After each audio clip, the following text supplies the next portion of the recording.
નમસ્કાર, ગ્રાઉન્ડ રિપોર્ટમાં આપનું સ્વાગત છે। હું છું આપની સાથે સંધ્યા। મોસમની આગાહી કરતા ગુજરાતના એક જાણીતા આગાહીકાર જેમણે 2025ની બીમારી અંગે અનુમાન લગાવ્યું, જે આજના સંજોગો જોતા સાચું ઠરતું હોય તેમ લાગી રહ્યું છે, કારણ કે ચીનનો વાયરસ હવે ભારત સુધી સફર કરીને આવ્યો હોય તેમ લાગે છે। કોરોના બાદ ચીનના નવા વાયરસ HMPVની ગુજરાતમાં એન્ટ્રી થઈ હોય તેમ પણ લાગી રહ્યું છે। જાણો અંબાલાલે શું કરી હતી આગાહી અને નવા વાયરસથી કેવી રીતે બચવું, કોને સૌથી વધુ અસર કરશે આ નવો વાયરસ।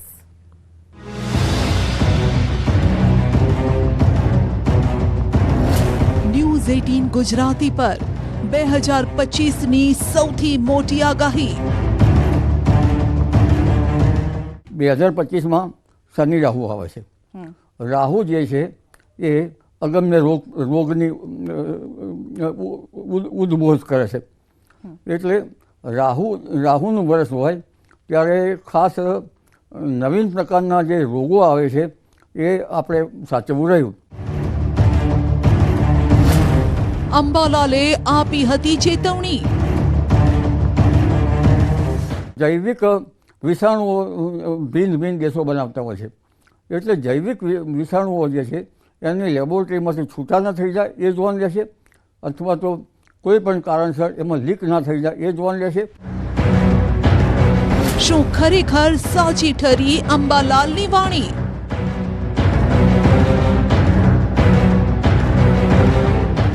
अभी रिसेंटली हमने एक बच्चे में ह्यूमन मेटानिमोवायरस का इन्फेक्शन हमने देखा है। શું અંબાલાલે આવી જ કોઈ બીમારીનો આપ્યો હતો સંકેત? કારણ કે હાલ ચીનથી લઈ ભારતમાં પણ આ ચર્ચા છે કે એક નવો વાયરસ ચીનથી ફેલાયો છે, જે અન્ય દેશોમાં ભ્રમણ કરી શકે છે। કોરોના બાદ ચીનમાંથી ભારત આવ્યો નવો વાયરસ। HMPV વાયરસનો ભારતમાં પ્રથમ કેસ। ચીનનો ખતરનાક વાયરસ માનવ મેટાન્યુમો વાયરસ ભારતમાં પ્રવેશી ચૂક્યો છે। ICMR કહ્યું છે કે કર્ણાટકમાં HMPVના 2 કેસ પણ નોંધાયા છે, જેમાં 3 મહિનાની બાળકી અને 8 મહિનાનું બાળક આ વાયરસથી સંક્રમિત જોવા મળ્યું છે। આ ખબર બાદ ગુજરાત સરકાર પણ એલર્ટ મોડમાં આવી ગઈ ને હેલ્થ એડવાઇઝરી જાહેર કરી। જો કે હજુ HMPV વાયરસની ચર્ચા ચાલી રહી હતી, તેવામાં જ ગુજરાતમાં આ વાયરસનો શંકાસ્પદ કેસ આવ્યો છે તેવી ચર્ચાએ જોર પકડ્યું। ગુજરાતમાં HMPV વાયરસનો શંકાસ્પદ કેસ। અમદાવાદમાં 2 મહિનાનું બાળક પોઝિટિવ। આ સમાચારે ગુજરાતની ચિંતા વધારી દીધી। અમદાવાદના ચાંદખેડાની ઓરેન્જ હોસ્પિટલમાં હાલ બાળક સારવાર લઈ રહ્યું છે। બાળકને છેલ્લા 15 દિવસથી શરદી તાવ હોવાના કારણે તેને અમદાવાદની હોસ્પિટલમાં દાખલ કરાયું હતું, જ્યાં રિપોર્ટ પોઝિટિવ આવ્યો હોવાનું ચર્ચાઈ રહ્યું છે। આજ રોજ અમદાવાદ શહેરની ચાંદખેડા વિસ્તારની એક પ્રાઇવેટ હોસ્પિટલમાંથી 2 મહિનાનું મેલ ચાઇલ્ડ જે મેટાન્યુમો વાયરસ પોઝિટિવ ડિટેક્ટ થયેલ છે। સદરો બાબતે તપાસ કરતાં હાલમાં પેશન્ટ છે સ્ટેબલ કન્ડિશનમાં છે। પેશન્ટ 24 ડિસેમ્બરના રોજ હોસ્પિટલમાં એડમિટ થયેલા હતા અને તેઓ ડુંગરપુર રાજસ્થાન વિસ્તારના છે અને ત્યાંથી ટ્રીટમેન્ટ માટે અમદાવાદ આવેલા હતા। હાલમાં પેશન્ટને અને તેમના પેરેન્ટ્સને એક આઇસોલેશનમાં રાખવામાં આવેલા છે। બાળક મૂળ રાજસ્થાનના ડુંગરપુરનું છે। તબિયત નાદુરસ્ત રહેતા તેને થોડા સમય માટે મોડાસાની હોસ્પિટલમાં દાખલ કરાયું। વધુ સારવારની જરૂર જણાતા તેને ચાંદખેડાની ઓરેન્જ હોસ્પિટલમાં દાખલ કરાયું। જો કે આ મામલે તબીબનું કહેવું છે કે આવા વાયરસ દર 6 મહિને આવતા રહે છે અને આ વાયરસના કેસ પહેલા પણ સામે આવી ચૂક્યા છે। ઓલરેડી મેટાનિમો વાયરસના ઘણા બધા કેસ અમે જોયેલા છે પાછળ, કે જેમ આપણે આપણા ચિકનગુન આપણો વાયરસમાં હતું, જે લાસ્ટ ટાઈમ હિંમતનગરમાં અને બધામાં વધારે ફેલાયું હતું, અને એ વાયરસ અમે પહેલેથી જોતા જ આવ્યા છીએ। હવે અત્યારે જે ચાઇનામાં ચાલી રહ્યો છે એને આના સાથે લિંક કરવો એ મને યોગ્ય નથી લાગતો, કેમ કે બાળકનું અલગ રીતનું એનું શું કહેવાય, જે બધી રીતે ડુંગરપુરનું બાળક હતું એના ઘરમાં રહેતું હતું, નથી કોઈ ફેમિલી ટ્રાવેલ હિસ્ટ્રી કે એવી કોઈ। જો કે અમદાવાદમાં જે બાળકના શંકાસ્પદ લક્ષણો જણાયા છે તેને ચીનના HMPV વાયરસ સાથે સરખાવવાની જરૂર નથી તેવું આ બાળકના તબીબ ખુદ કહી રહ્યા છે। અને તપાસ કરતા સામે આવ્યું છે કે બાળકમાં જે લક્ષણો જોવા મળ્યા છે તે ચીનના વાયરસના નથી। માટે કહી શકાય કે ગુજરાતમાં આવો હાલ તો એક પણ કેસ નથી. એટલે એના લંગ્સ ઓલરેડી એના પ્રીમેચ્યોર હતા, ઓલરેડી એને ફેફસાનું ઇન્જેક્શન આપણે આપવું પડ્યું હતું અને બાળકને ઓક્સિજન રિક્વાયરમેન્ટ લાંબો ટાઈમ રહી હતી. એટલે કદાચ એ જ કારણ લાગે છે કે બાળકના ફેફસા ઓલરેડી થોડા કાચા હતા અને એને આવો સાદો વાયરસનું ઇન્ફેક્શન લાગી ગયું હશે. એટલે આને ચાઇના સાથે રિલેટ કરવાવાળી વસ્તુ મને કોઈ અત્યારે યોગ્ય લાગતી નથી. હા, મેટાનિમો વાયરસ છે, પહેલાં બી અમે લોકો આવા ઇન્ફેક્શન જોતા હોઈએ છીએ, પણ એ એવો કોઈ પેનિક થવાવાળો કે ઘરે ઘરે ફેલાઈ જાય કે બધાને થઈ જાય એવો કોઈ રોગ નથી. પણ ચિંતાની વાત એ છે કે શું HMPV વાયરસે પોતાનું રૂપ બદલ્યું છે? જો કોરોનાની જેમ તેણે પણ પોતાનું રૂપ બદલ્યું હોય તો તે લોકોની ચિંતા વધારી શકે છે. ઇન્ફ્લુએન્ઝા વાયરસ વધારે જોવા મળે છે, એમ HMPV પણ એક જોવા મળ્યો છે. હવે આ વાયરસ મ્યુટેટેડ છે, એટલે કે એનું જીનેટિક ચેન્જ થયું છે, કોઈ નવા પરિપક્વ રૂપમાં જોવા મળ્યો છે. આપણને હજી આવતા સમયમાં જ ખબર પડશે.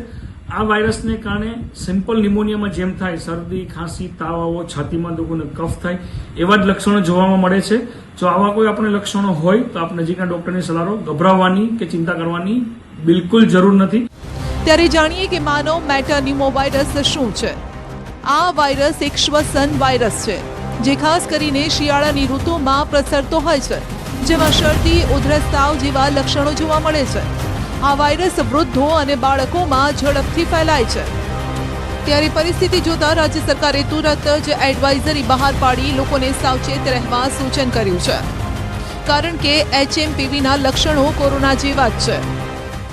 કોવિડની અંદર જે પ્રકારના લક્ષણો હતા એનાથી પણ કદાચ હું એને માઇલ્ડ કહીશ, પરંતુ છતાંય આપણા કેન્દ્રીય એજન્સીઓ દ્વારા જે ગાઈડલાઈન આવે આપણે એને ફોલો કરીશું. હજુ સુધી ગુજરાતમાં એક પણ કેસ નોંધાયો નથી, પરંતુ તકેદારીના પગલાં સ્વરૂપે આપણે હોસ્પિટલોની અંદર જે RT-PCR જે સગવડ હતી ત્યાં જ એનું ટેસ્ટિંગ થાય એની વ્યવસ્થાઓ આપણે ઊભી કરીએ છીએ. HMPVના લક્ષણોની વાત કરીએ તો ઉધરસ, તાવ, નાક બંધ થવું, ખાંસી, છીંક દ્વારા આ વાયરસ ફેલાય છે. બ્રોન્કાઇટિસ અને ન્યુમોનિયા પણ થઈ શકે છે. ચેપ લાગ્યાના 3 થી 5 દિવસમાં દર્દીમાં તેની અસર જોવા મળે છે. માટે જ સાવચેતી રાખવી પણ એટલી જરૂરી છે. આપ ઈચ્છો છો કે તમારા ઘર સુધી આ વાયરસ ન પહોંચે તો ઉધરસ કે છીંક આવે ત્યારે મોઢું અને નાક રૂમાલથી ઢાંકો. નિયમિત હાથ ધોતા રહો અને સેનેટાઇઝરનો ઉપયોગ કરો. તાવ અને ઉધરસ હોય તો ઘરમાં જ રહેવું, જાહેર સ્થળો પર ન જવું. પાણીનું વધુ સેવન કરો અને પૌષ્ટિક ખોરાક લો. તંદુરસ્ત રહેવા માટે પૂરતી ઊંઘ પણ જરૂરી છે. જો લક્ષણો વધુ હોય તો તબીબની સલાહ અચૂક લો. 2001માં પ્રથમ વખત ડચ સંશોધકો દ્વારા શોધાયેલા આ વાયરસની અસરકારક સારવાર માટે હાલ તો કોઈ વિશેષ રસી નથી, પણ સાવચેતી જ તેનું સૌથી સશક્ત હથિયાર છે. માટે સાવચેત રહો ને સ્વસ્થ રહો.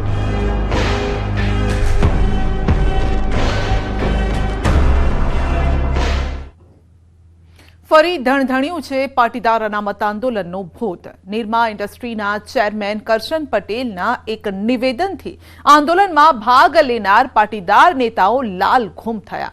ત્યારે કેમ 10 વર્ષ બાદ કરશન પટેલ પાટીદાર આંદોલનને લઈ શું મેળવ્યું તે સવાલ કરી રહ્યા છે.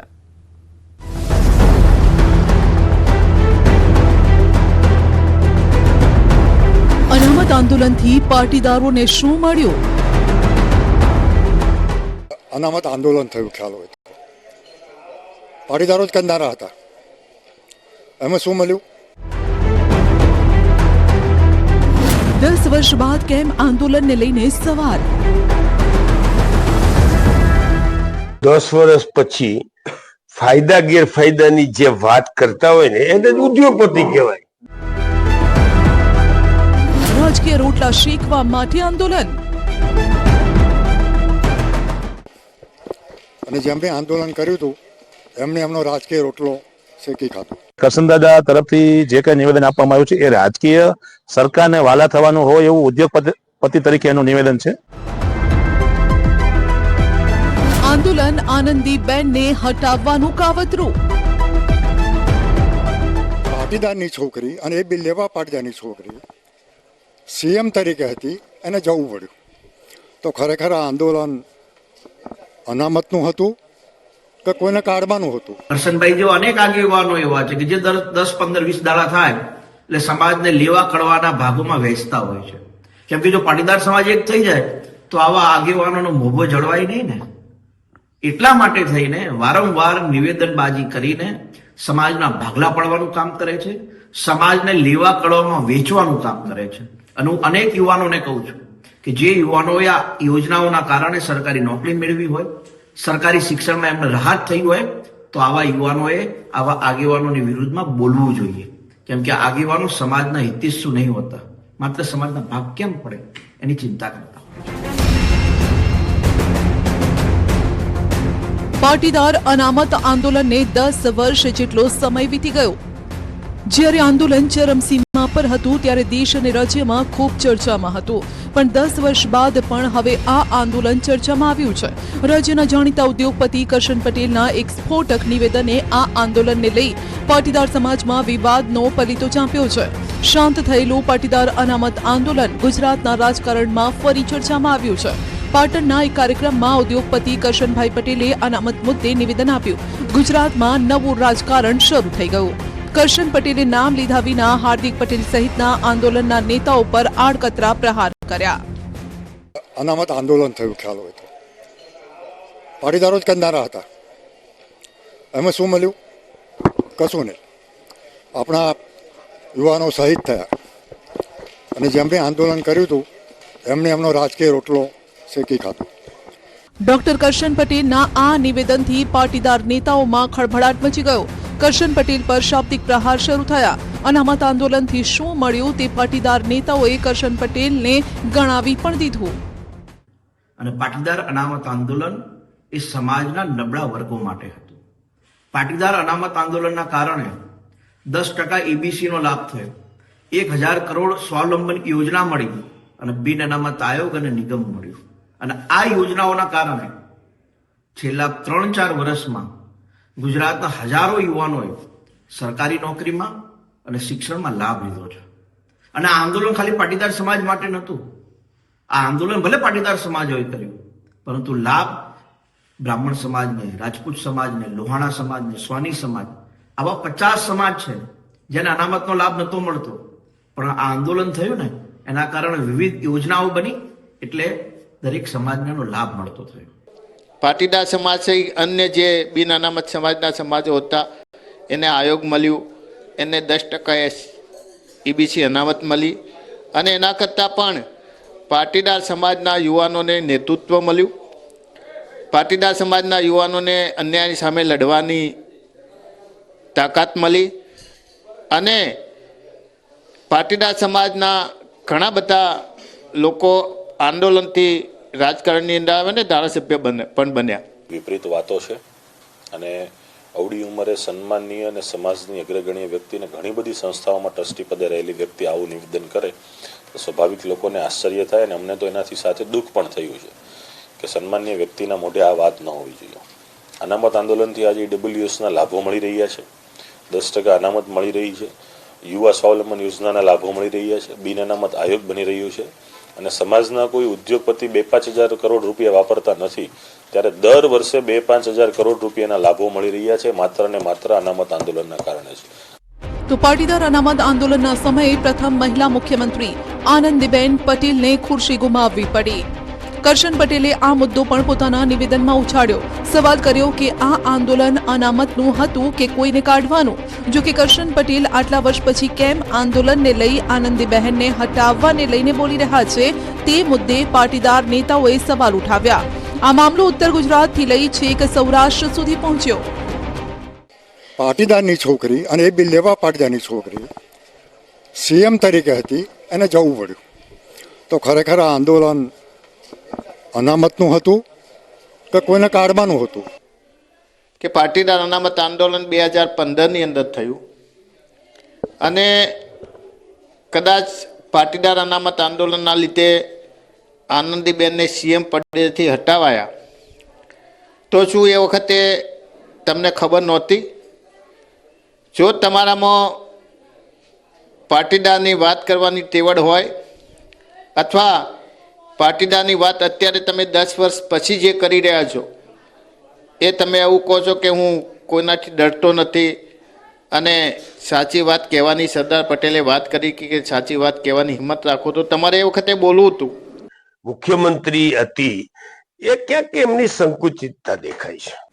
પાટીદાર આંદોલનમાં 14 પાટીદારો શહીદ થયા. કરશન પટેલે નિવેદન આપ્યું કે આ આંદોલનથી કશું મળ્યું નથી અને પાટીદાર યુવાનો શહીદ થયા છે. કરશન પટેલના નિવેદન પર પાટીદાર નેતાઓએ પ્રહાર કર્યા. કરશન પટેલને સવાલ કર્યો છે કે પાટીદાર આંદોલનમાં શહીદ થનારા લોકોના પરિવારોને તેમને શું મદદ કરી?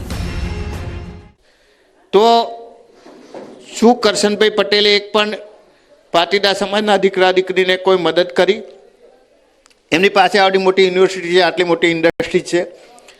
જો એમને પાટીદાર સમાજનું હિત જોયું હોત તો જે પણ પાટીદાર સમાજના દીકરા દીકરી શહીદ થયા એમના પરિવારને અથવા એમના કોઈ ભાઈ બહેનને એમની કોલેજ કે યુનિવર્સિટીની અંદર મફતની અંદર ભણાવી શક્યા હોત કે એમની ઇન્ડસ્ટ્રીની અંદર એમને નોકરી પણ આપી હોત.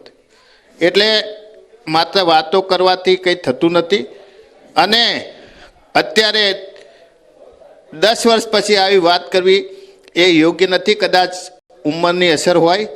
આજે 14 શહીદ થયા ને એને મેં કીધું ને આ સંસ્થાઓ આ તમામ બધી સંસ્થાઓએ થઈ અને બધા જ આવા પરિવારોને અમે 14 પરિવારને 20 લાખ રૂપિયા તેથી આ સંસ્થાએ સહાય કરી હતી. કરશન પટેલના નિવેદનને હાર્દિક પટેલ સમાજમાં ભાગલા પાડનારું નિવેદન ગણાવી રહ્યા છે. હાર્દિક પટેલનું કહેવું છે કે આવા આગેવાનો સમાજની એકજૂટતા નથી જોઈ શકતા. કરશનભાઈ જેવા અનેક આગેવાનો એવા છે કે જે 10, 15, 20 દાડા થાય એટલે સમાજને લેવા કળવાના ભાગોમાં વહેંચતા હોય છે. કેમ કે જો પાટીદાર સમાજ એક થઈ જાય તો આવા આગેવાનોનો મોભો જળવાય નહીં ને. એટલા માટે થઈને વારંવાર નિવેદનબાજી કરીને સમાજના ભાગલા પાડવાનું કામ કરે છે, સમાજને લેવા કળવામાં વેચવાનું કામ કરે છે. અને હું અનેક યુવાનોને કહું છું કે જે યુવાનોએ આ યોજનાઓના કારણે સરકારી નોકરી મેળવી હોય, સરકારી શિક્ષણમાં એમને રાહત થઈ હોય તો આવા યુવાનોએ આવા આગેવાનોની વિરુદ્ધમાં બોલવું જોઈએ. કેમ કે આગેવાનો સમાજના હિતેચ્છુ નહીં હોતા, માત્ર સમાજના ભાગ કેમ પડે એની ચિંતા કરતા હોય. એમને જે કઈ વાત કરી એ કોના અનુસંધાને કરી મને ખબર નથી. કેટલાય આંદોલનકારીઓ આવે અને આંદોલન છે ને એ જ નેતાઓની જન્મદાત્રી છે.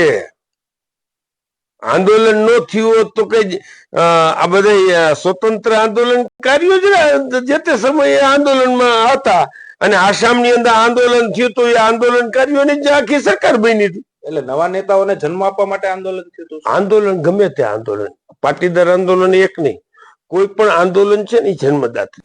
તો 10 વર્ષ બાદ હવે આંદોલનથી શું મેળવ્યું અને શું ગુમાવ્યું તેનો હિસાબ પૂછાઈ રહ્યો છે, જેના કારણે ફરી એકવાર પાટીદાર આંદોલન ચર્ચામાં છે. ત્યારે ફરી આંદોલનને ચર્ચામાં લાવી કોણ રાજકીય રોટલા શેકી રહ્યું છે તે પણ સવાલ છે.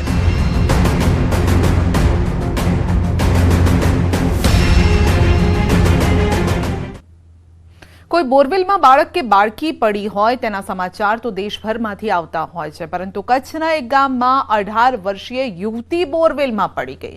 12 કલાક કરતા વધુ સમય વીતી ગયો. યુવતીને બચાવવા માટે જંગ પણ ચાલુ છે. યુવતીના પરિવારજનો પણ પ્રાર્થના કરી રહ્યા છે કે દીકરી હેમખેમ બહાર નીકળે.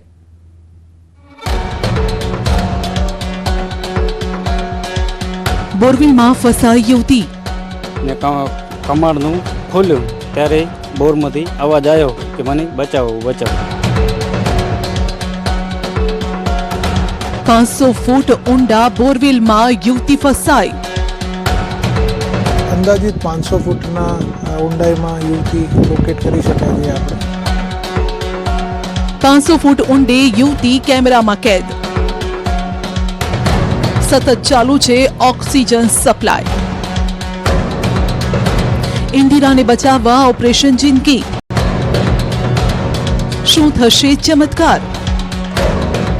ભુજ તાલુકાના કંડેરાઈ ચુબળક વચ્ચે વાડી વિસ્તારમાં બોરવેલમાં 18 વર્ષની યુવતી છે તે ખાબકી છે. જે રીતે હાલ આપણે દ્રશ્યો બતાવવા માંગીશ કે જે રેસ્ક્યુની ટીમ દ્વારા છે તે રેસ્ક્યુ કરવામાં હાલ આવી રહ્યું છે. ફાયર વિભાગની ટીમ છે તેઓ ઘટના સ્થળ પર પહોંચી અને રેસ્ક્યુ કરવામાં આવી રહ્યું છે. બોરવેલમાં કેમેરા મોકલી ઇન્દિરાની થઈ રહી છે શોધ. યુવતીને ઓક્સિજન મોકલી જીવ બચાવવા ચાલી રહી છે મથામણ. બોરવેલમાં ખાબકેલી 18 વર્ષીય ઇન્દિરાનો જીવ બચાવવા માટે રેસ્ક્યુ ટીમ હાલ આકાશ પાતાળ એક કરી રહી છે.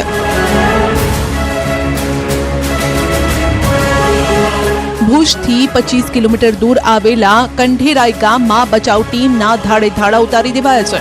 108 એમ્બ્યુલન્સ સ્ટાફ, ફાયર વિભાગ અને આરોગ્ય કર્મીઓ બોરવેલમાં ફસાયેલી દીકરીને બચાવવા ઈડી ચોટીનું જોર લગાવી રહ્યા છે।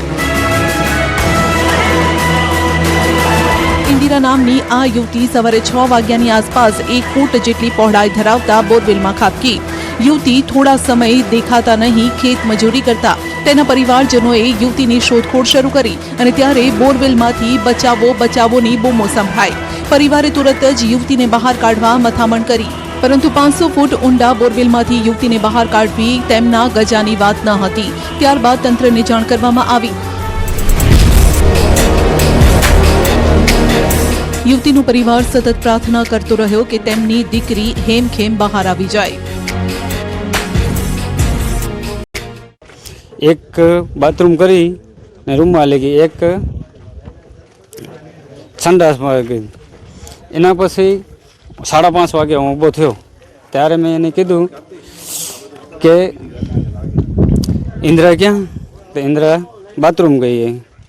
પછી બધાને ઊભા કર્યા ને કમાડનું ખોલ્યું ત્યારે બોરમાંથી અવાજ આવ્યો કે મને બચાવો બચાવો। જે કેટલા વાગે ઘટના બની પછી તમે શું કોને જાણ કરી અને આ બેન છે એ કેટલા વર્ષના છે? એ બેન છે લગભગ 18 થી 19 વર્ષના છે ને અમે પહેલાં જાણ કરી 5:45 વાગે અમારા શેઠની। તંત્રને જેવી જાણ કરવામાં આવી તેવા જ ફાયર બ્રિગેડ 108ની ટીમ ગામે પહોંચી દીકરીને બચાવવા માટે યુદ્ધના ધોરણે પ્રયાસ હાથ ધરવામાં આવ્યા। સૌપ્રથમ ફાયર બ્રિગેડની ટીમે પાઇપની મદદથી બોરવેલની અંદર ઓક્સિજન પહોંચાડ્યો। તે માટે ઓક્સિજનના 6 બોટલ પણ મંગાવાયા।